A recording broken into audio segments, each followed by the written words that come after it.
we're going to just take our first caller, and hopefully we can hear this person. Area code 240, you're on the air with Brenda and Jen. Hi, ladies. I can hear you wonderful. It wasn't earlier, but we're good now. Oh, thank God. Okay, because I'm like, what is going on? All right, hello, and welcome to the show, and how can we help you? Well, I was calling to find out, how can I better myself spiritually? I'm in a dark place right now spiritually, and I believe that I, project it onto myself. We create our own destiny, and so forth. So, I really don't want to be in this place anymore. What can I do to better myself spiritually at this time in my life? Okay, so one thing about when we have a growth, we have the physical growth, we have mental, emotional, and spiritual. You want to move in your spiritual path. Basically, it sounds like you want to just be happier. Yes, we do project out our stories, but it is all the programs that project out, and we see in front of us life happening around us, and it's all based on how our programs are written when we're little and how we believe, how we react to the negative. So I'm going to first ask your soul, why is it in this position? It could be a beginning of the journey, you could be in the waiting room, or you could be, wherever. We'll find out. So I'm going to focus on you, and I'm going to, the first card says solitude. There was a part of you that wanted to be left alone. I get that about 2 years old you didn't want people around you. So do you like people or not? I don't. I don't like to be around people. All right, now that's going to be one thing. One reason why is because the program, like I said, I see it at 2 years old, the program is that I don't want to be around people. And as you're now an adult, oh, look at that, it's affecting the way she expresses herself.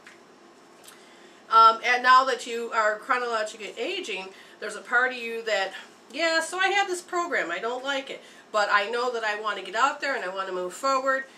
But they're saying the underlining thing is, it's just the way that the reason why you don't like people. And it was based on a few people when you were little, and so now all you can see are those signatures. It's like, all I see is teasing. People teasing, making fun, why don't you get it? And like that's how you're supposed to interact with people. So how was your growing up? It was similar to that. I had the usual teasing. I didn't have a lot of friends. So, I'm always put a shield up, and that grew with me as an adult. I'm in a place where, of course, that doesn't bother me anymore, but, I'm more reserved to myself. Right. I deal with people because I have to, and I feel that everyone does have an ulterior motive. I don't find a lot of genuine people out there. Ah, okay. Because of that foundation. Yeah, your foundation is what your soul is asking you to look at. Yes, you have a lot of proof. You know that they have ulterior motives. But you got to remember that the 2-year-old made that decision. Your 2-year-old self is the one that's actually in charge of how you are acting at the age you are today. Which, yeah. Wow. So the decision is what happens. Yeah, the decision, this is what's difficult, is that when we come in and we reestablish with our soul all the stuff that we haven't finished, that we need to unlearn or learn, move forward, and grow out of. But at the same time, at 2 years old, you made a decision. It worked for you. It made perfect sense. But now that you're older, it doesn't work for you. Your 2-year-old goes, yeah, but you got all this proof. There's not a genuine person in sight. But you're also stepping into an era where it is all different, where people are waking up. And as they wake up, you will notice that you're going to have to be okay to lose your friends. So if you have a group of people around you right now, you might be ready to shift out of that and into a like-minded people, where they are more genuine. I'm not saying that those people are bad for you. I'm saying there's different stages of your perception. And as you start to heal this limited decision, you'll then start to project out different vibration, and you will get to make choices. We learn by not putting our hand back in the fire. You can heal the situation with the people, which means part of that foundation is everybody has ulterior motive. Okay? That's a decision. A decision, when your subconscious mind, because you programmed it to be that way, will always have to prove to you that you have to stand by your decision until you change it. You can't just change it by saying, oh, I changed that. You can do it the hard way. You can say, oh, I trust people, and then you're going to find proof that says you can't. Well, you need to go in and look at that decision and notice, is this serving me? Do I really need it? Now, the 2-year-old is going to say yes, because it's got all this emotional foundation, truth. You know, it's truth. And I will tell you that as you're the age you are, living in the same space as your 2-year-old, I would tell you to heal it. Right. And are you aware of our healing tools? No. Okay. Well, if you end up going to MWR Reveal, M as in medicine, W as in woman, reveal.com, you go to healing tools, there's a bunch there. One of them is hope therapy, and you have to watch the whole thing and look at it and read it so that you understand all the steps that are required.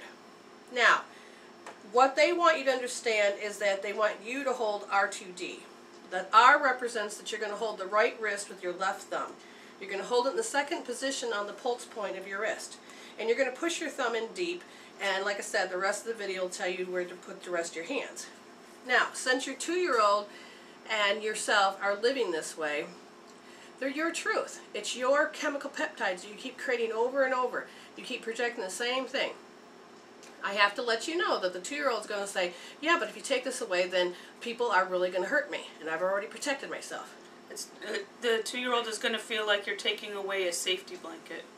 And what you're doing is, since you're already thinking it, feeling it, and being it every single day of your life, when you use a healing tool like hope therapy, and that means you're placing your hand on your forehead and your hairline, what happens is that your 2-year-old is stuck in a fight, flight, and freeze position. So 80% of the blood has to leave the forebrain to protect yourself. But as you got older, you realize you don't have to really protect yourself. So what happens is you need to change the entanglement cord, the energy cord that you have with everybody. Because you'll never see any goodness out of these people, because you will always have this filter that said, I have to watch my back. Does this make sense? Right. Okay.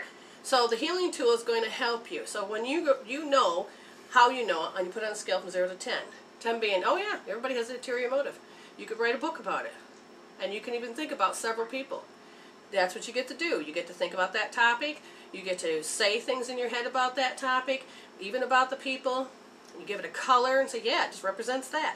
And as you're holding those positions, which is, you know, your thumb on your wrist and your hand on your forehead, and you're in that position, what will be happening is you may have to be there for a while, because you have a lot of layers and a lot of stories and a lot of things that's true to you. And when you're doing the healing, if you have your eyes closed, even if you have your eyes open, but if you have your eyes closed, then let your eyes drift like in a circle as you're going through the healing, because then that's how you capture some of the collected pictures from the years, is you're actually doing like a cleanup process as you allow your eyes to go in a circle. So when you're holding that position and thinking those things, and you really get into how much you don't like it, what's happening is the blood is going to come back to your forebrain. That's where all you create reality. It's going to rinse and cleanse so that your body can stop producing all those chemical peptides that says you have to think this way, feel this way. And I really want you to focus on the decision that your child made, that all people, I hate people. Because I keep seeing the word hate. I disdain them. I don't like them. And just hear your words about how you just, I don't like them. And be honest. What's going to happen is that you're going to help that 2-year-old process something that it couldn't process when you were younger. It had no way to process it. It just said the event happened and it's like, what? I don't even know how to process this. And it gets stuck. And it's stuck. And you're going to help her, and it'll just release and it'll process out. And the 2-year-old, you'll notice, you can even check in. You feel the 2-year-old being mad at people, you know, doing all the thinking, and then what will happen is you'll end up resolving this. You'll tell your brain will all of a sudden go, oh, I don't have to think those thoughts, or I don't have to believe it that way. You'll break the pattern.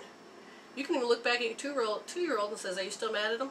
She may say yes, but she may not feel like she could care less. She's got better things to do. So it's important if you just keep healing. Okay, now you'll get it down to a 3, because you'll think, oh, I can't think about it anymore, or I can't feel it anymore. What this means is that you just go about your day. And the moment that you're like, oh God, there's another person I hate, or I do not like when they do this, then you immediately go back to R2D and think about that, what just happened. And what will happen is you get to retrain yourself about, so you can break the cords, so you don't have to draw the experience to you, and you'll actually be able to recreate a new experience. Now, you'll have to pay attention that, yeah, you may all of a sudden you don't feel it anymore, you don't think that anymore, but then people are going to come into your space. You get a chance to use a different choice. You know, I'm used to not having it in my world. I'm used to complaining. I'm used to wallowing. I'm used to, you know. But the question is do you want to go back into that old habit? Can you see something good about this relationship? And might be the weeding period, where you realize you're going to have to weed out people. I used to be around nothing but negative people, and I finally said I don't need that.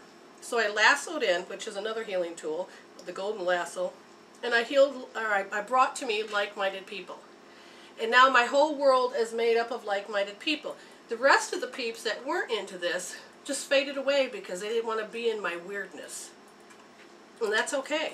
They're the ones that chose to leave. And so you end up finding people that you can trust, because there are people that are authentic and genuine, and they're out there because I found them myself. That's wonderful. But you got to heal this pattern. And the first thing is that this decision that sits in your subconscious mind that has to constantly repeat itself and keep projecting it. So if you focus on, I made the decision that I don't like people, you can even use meridian tapping and tapping that sentence out. And maybe phrases about anticipating. Oh yes. Anticipating what they're gonna do. I think I have this whole theory, and I know I'm not alone on this, on the holiday season, as to why that's cold and flu season, because it's all about that anticipating what's going to happen with those people that we have to be around, and creating all those chemical peptides. So it may not even be from a direct interaction, but it may be about anticipating an interaction to happen. Yes, yes. And so... And I do that a lot. I anticipate everything. Okay. And I get nervous about things before, they're even close to happening. Good. I want you to hold R2D. I want you to heal that, and I want you to hold R2D for that. While you're thinking about that. While you're thinking about it, I want you to hold that position and just think about it, because what's funny is that anticipation is that you have a beginning of a strategy, and usually it's not anticipation. It is the event that occurred, and then your reactions afterwards, and then anticipation at the end. But if you are living in anticipation, sometimes it's not the future, it's moments before you know it's going to happen, so it's actually a loop. So then you get stuck in this hell. So I'm glad that that was brought up, and I want you to heal this. Again, R2D at this point for you is really good. And then call back in, check back in, and again, if you aren't able to do this, we are soul coaches, and you can find our prices and whatever else, and you can make an appointment. And then we will walk you through it really fast, because it's not always about just one point. Because it can be arranged from any of the 12 points, that will weave in and out. And we can help you understand more of the fine-tuning. Because every time you start off with one sentence and you heal it out, the sentence changes.